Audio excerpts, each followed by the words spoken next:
सुप्रभात बच्चों, कैसे हो आप सब। मैं आशा करती हूँ आप सब बहुत अच्छे होंगे, खूब मजे कर रहे होंगे।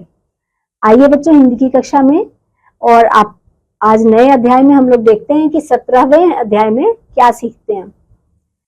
बच्चों इसमें हम रेव की मात्रा सीखेंगे, जिसमें कि आप इसका जो साइन होता है बच्चों वो इस प्रकार होता है। ये आप देखिए, जब आप देखते हो किसी भी अक्षर के ऊपर इस तरह का निशान बना होता है, उसको रेव की मात्रा कहते हैं।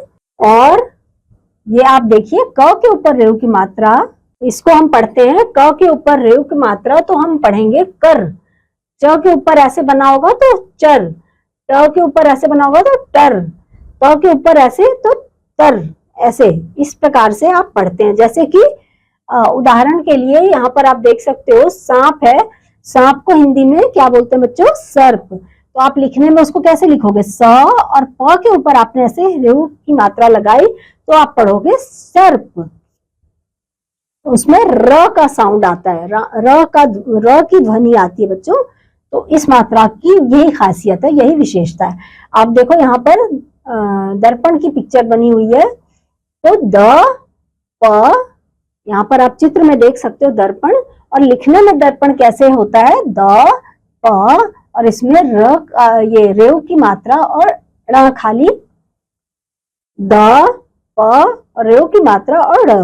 तो इसको पढ़ने में हम कैसे, बोलने में कैसे बोलते हैं बच्चों, दर्पण। इसमें थोड़ा थोड़ा सा र का साउंड आता है, जैसे र हम बोलते हैं ना, र का थोड़ा सा इसमें ध्वनि जो है वो हमें सुनने में आता है। इसी प्रकार से आप समझने के लिए देखो, ध म के ऊपर हमें रेहू की मात्रा है तो हम क्या पढ़ते हैं, धर्म।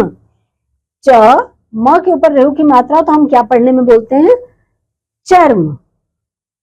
इसी तरह से बच्चों कर्म, शर्म, हर्ष, गर्म, कर्ज, दुर्बल, दर्शन, गर्जन, घर्षण, कर्षण, पदार्थ, निर्धन और सर्जन, सार्थक, कार्यशाला, धर्मराज, और बच्चों पर्यटन, वर्गाकार, सर्पाकार, कर्मवीर। इस प्रकार से हम रेव की मात्रा लगा के चीजों को हम इस प्रकार से बोलेंगे।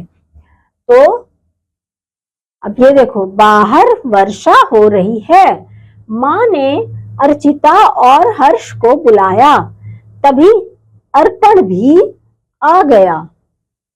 अर्पण ने मार्ग में सर्प देखा। थोड़ी देर बाद वर्षा बंद हो गई, मेंढकों का टर्राना भी बंद हो गया। तो इसमें आप कितनी जगह देख रहे हो ना कि यहाँ पे हर्ष, अर्चिता, अर्पण और सर्प, मार्ग, इन सभी चीजों में एक चीज आप देख रहे होगे कि इनमें रेव की मात्रा का प्रयोग हो रहा है।